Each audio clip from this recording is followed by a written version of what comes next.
Quisiéramos darle el paso y la bienvenida al doctor Gustavo Andrés González para que como delegado de la Gobernación del Cauca. Buenas tardes a todos y todas. Un saludo muy especial hoy precisamente que se conmemora el Día Internacional de la Eliminación de la Violencia en contra de la Mujer. Me parece que hablar de memoria necesariamente tiene que hacer alusión a ese tipo de conmemoraciones, porque poner o decir que las víctimas han estado en el centro de los acuerdos de lo que inicialmente fue o es, porque sigue siendo los acuerdos de La Habana y lo que hoy es el escenario de paz total en el cual nos presentamos, pues necesariamente hay que plantearse y pensarse en ese conflicto, cómo ha venido afectando a las poblaciones y en especialmente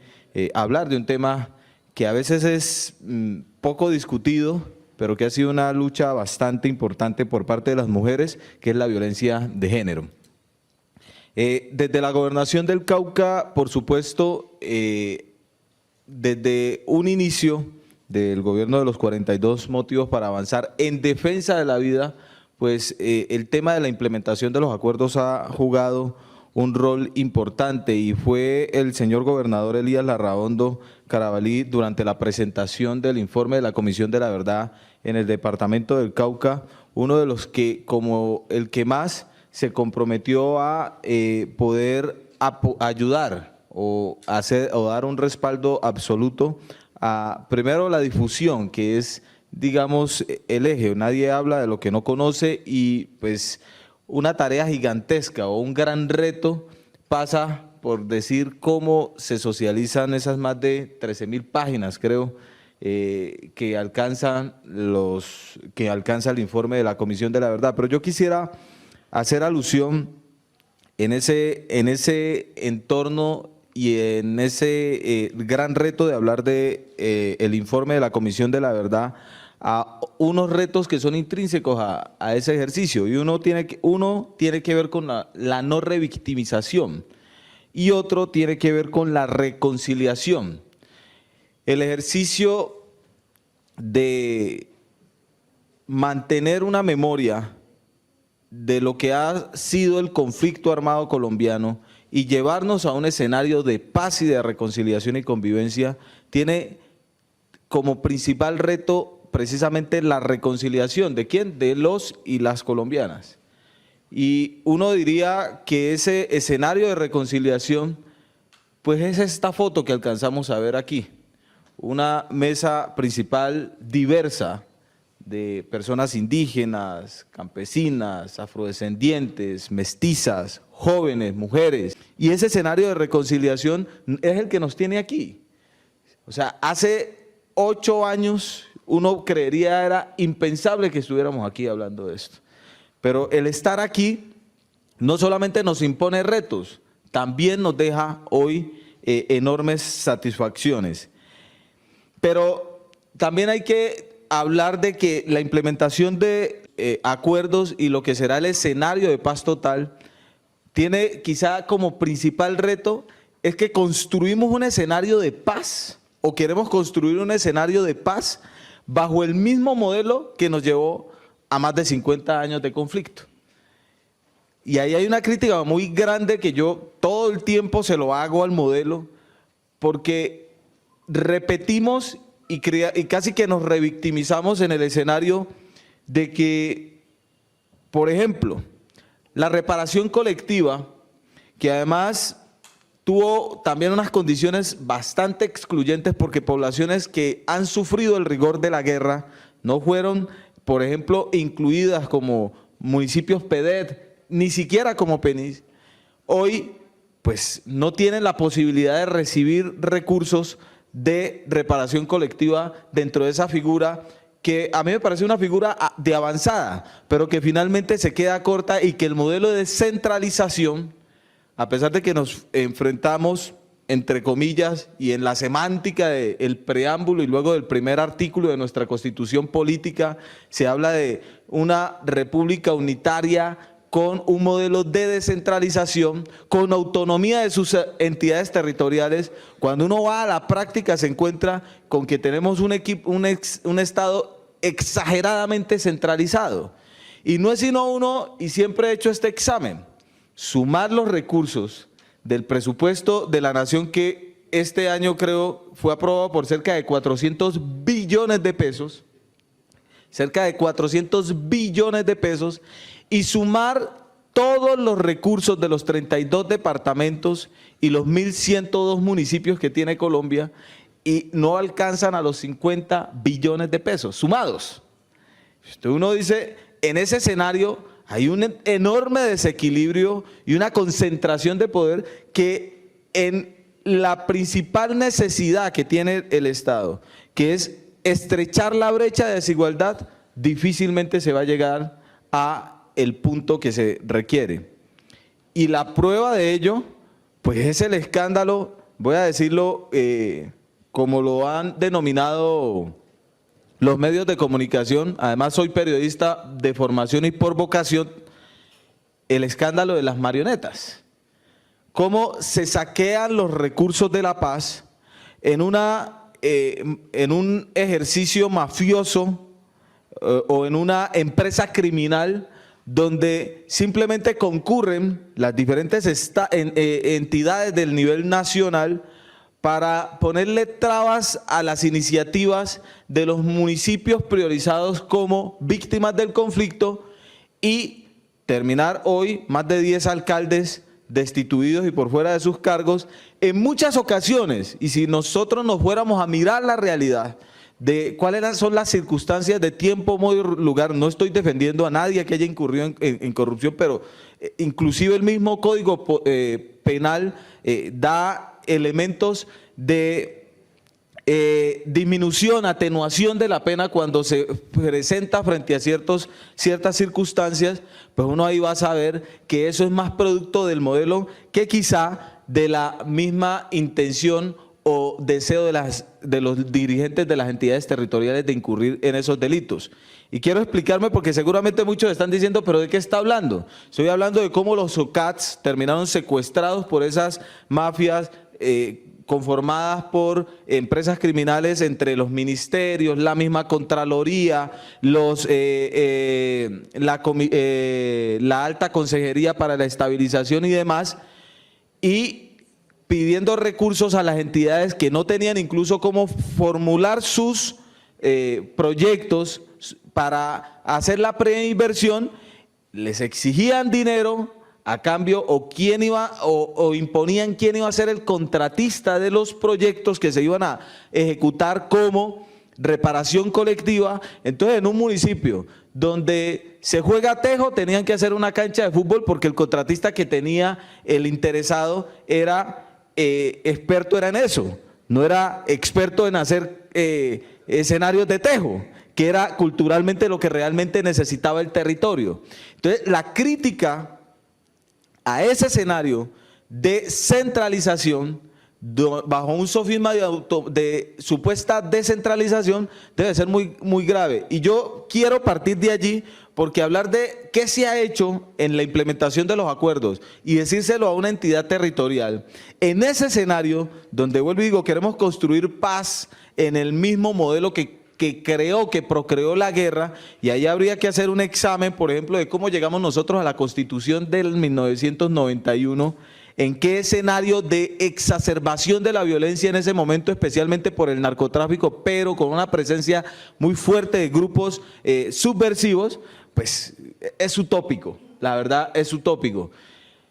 Y desde esa mirada creo que es muy, pero muy importante, pues también plantearnos dentro del nuevo escenario donde estamos, donde seguramente no se va a cambiar de manera definitiva el modelo, porque se necesitan de muchos años y de una voluntad política y de poder separar los intereses que han manejado durante tantos años y por qué la existencia, la insistencia y la permanencia de ese modelo, pero sí estamos frente a un escenario mucho más flexible frente a la necesidad de darle real autonomía, o sea, aplicar ese artículo primero de la Constitución de las entidades territoriales, pero también de tener en cuenta las organizaciones de base. Y ahí ya empezamos como a visualizarnos hacia dónde vamos, cómo lo vamos a hacer. La herramienta del informe de la Comisión de la Verdad, magnífico. Yo creo que internacionalmente es una herramienta ejemplar, pero a nuestro criterio sí que nos deja ese sinsabor y no es, profesor, una crítica para la Comisión de la Verdad, no es una crítica para el modelo. Y es cómo le metemos a la gente 13.000 páginas en la cabeza. Es que yo creo que ni siquiera los que tenemos la responsabilidad, si nos costó trabajo leernos 300 y pico de páginas de los acuerdos de La Habana, ahora imagínense 13.000. Eso sería parar cualquier tipo de actividad durante no sé cuánto tiempo. Y no solamente es leerla, es entenderla y aplicarla. Y ahí hay un reto bastante gigantesco.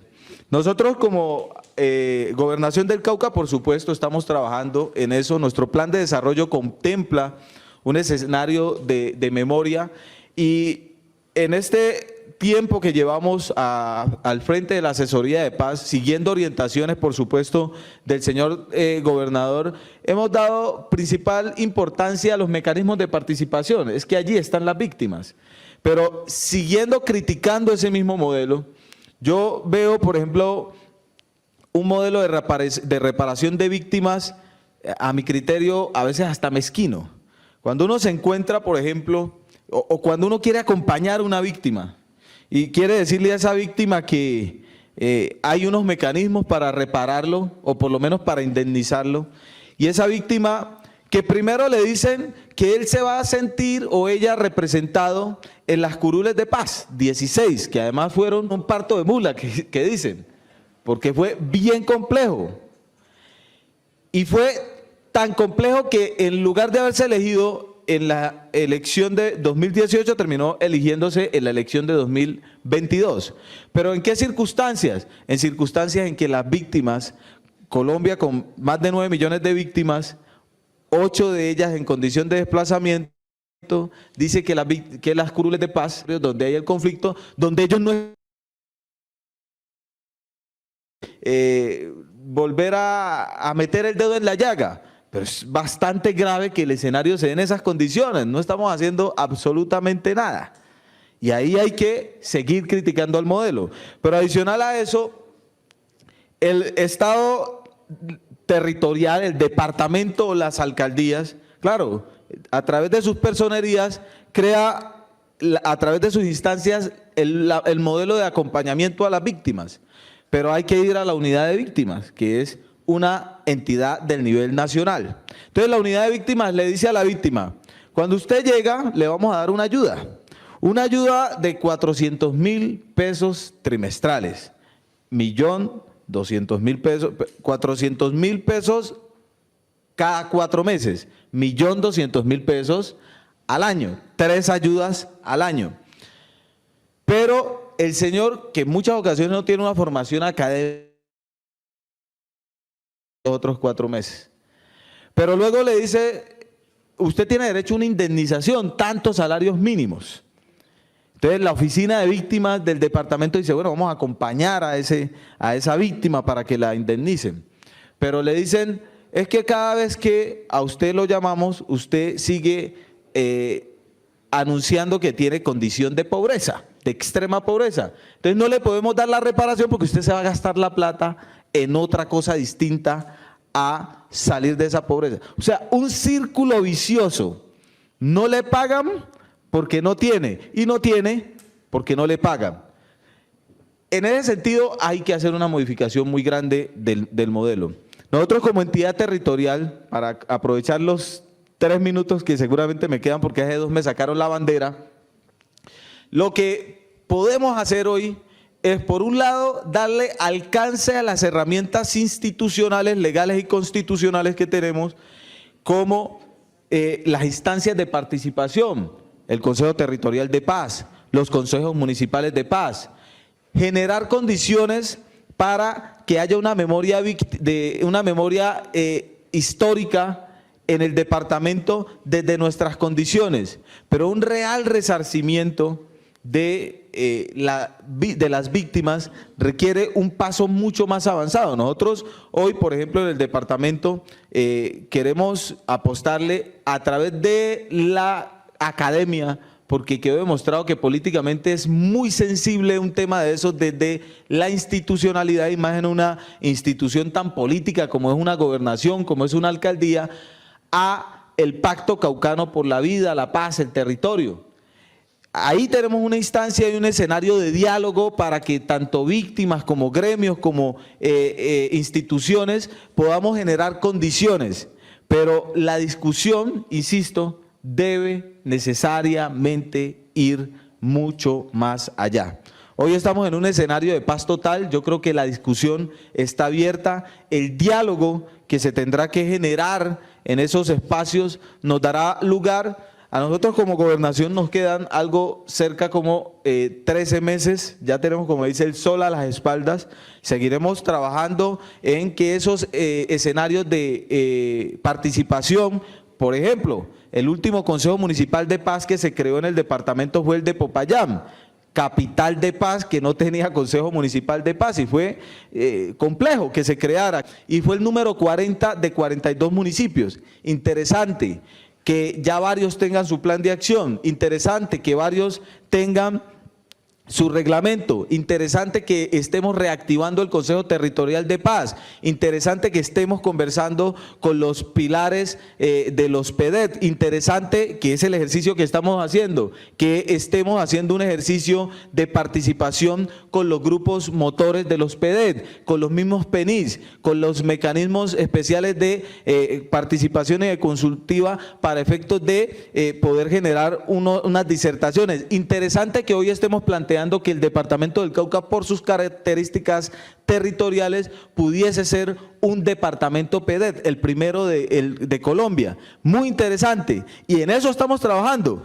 Hemos avanzado, no estamos donde estábamos antes, quisiéramos ir más adelante, pero el modelo, quiero insistir en eso, quizá no nos permitirá llegar a donde queremos estar si no damos esta discusión de manera mucho más abierta.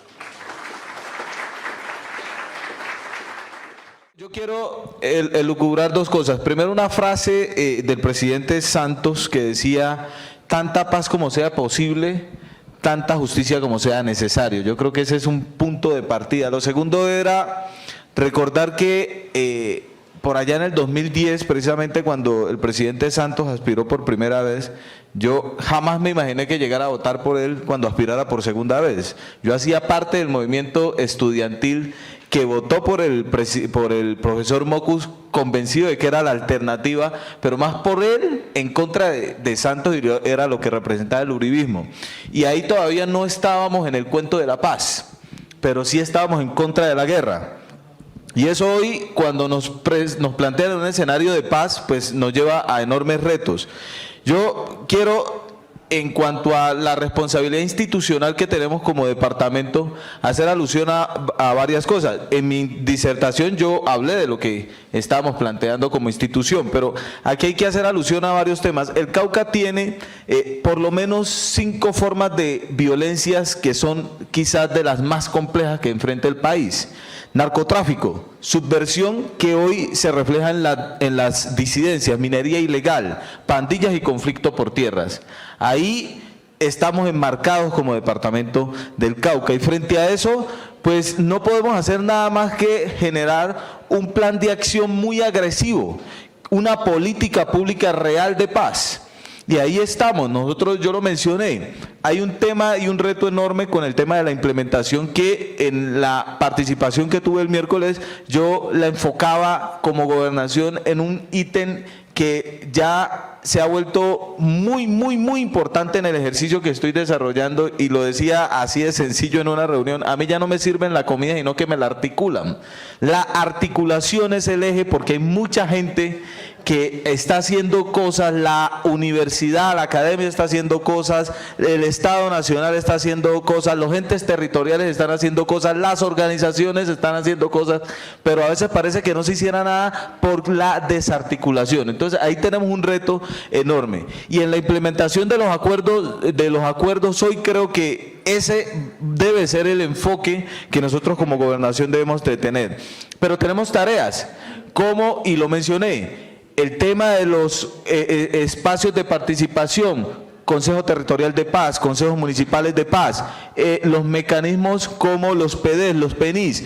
Esas son instancias que nos pueden ayudar a conversar con la sociedad civil y en la que la academia juega un papel importante. Nosotros hoy estamos con el Instituto Kroll, por ejemplo, haciendo unos ejercicios interesantes, y ese instituto pues emana de la Universidad de Nostradamus de los Estados Unidos, pero ya le hemos planteado, e inclusive con la pastoral social y con la iglesia, a la universidad, a la academia, especialmente la Universidad del Cauca, que es nuestra universidad emblemática del departamento del Cauca, que sea una convocante a reactivar el pacto caucano por la vida, la paz, la convivencia y el territorio. Necesitamos que la academia asuma ese rol, y ahí va a estar la institucionalidad de nosotros como Gobernación del Cauca acompañando.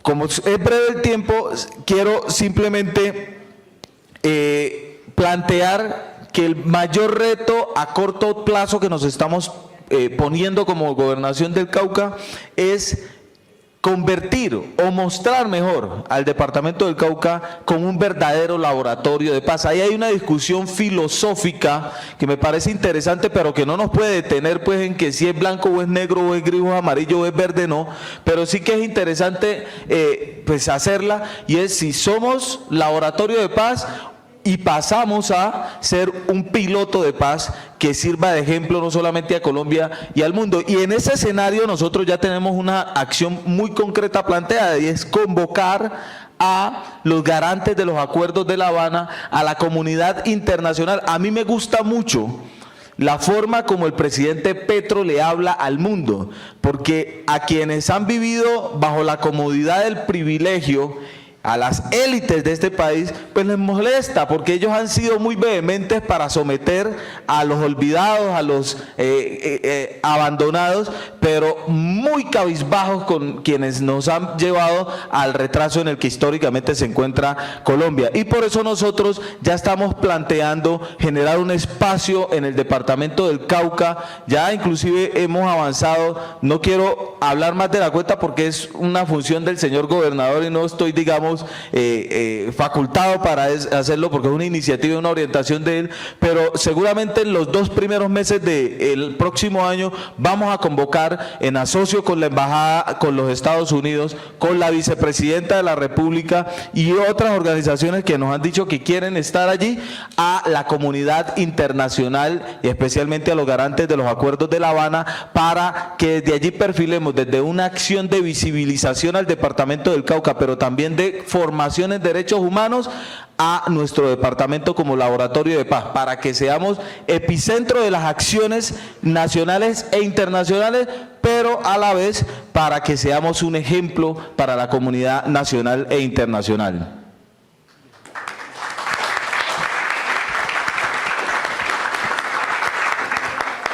Bueno, muchísimas gracias, Gustavo, por esa representación desde la gobernación y por esa palabra que ojalá se convierta también en mandato de gobierno y en acción de gobierno, ¿no? Que es lo que de pronto la gran expectativa que todos tenemos.